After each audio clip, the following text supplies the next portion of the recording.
Hello বন্ধুরা, সবাই তো অনেক সুন্দর করে সাজে, আমি নয় একটু তিরিং বিরিং করে সাজা শুরু করে দিছি। এই সাজগুজ করে কোথাও যাওয়া যায় কিনা।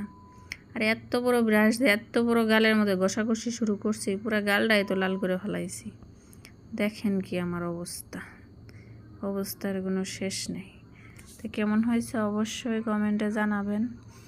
তিরিং বিরিং মেকআপটা আমার কীরকম হয়েছে, কেমন লাগছে সবাই কিন্তু জানাবেন। আর দেখেন পুরো ভিডিওটা, অবশ্যই আপনাদের ভালো লাগবে, একটু হাসি পাইব।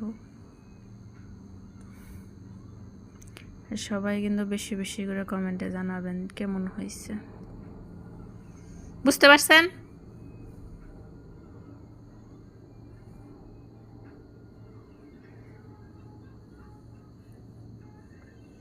আর এই তিরিং বিরিং চিরুনি দেওয়া মাথা আসছে না, চিরুনিটা কিন্তু অনেক সুন্দর।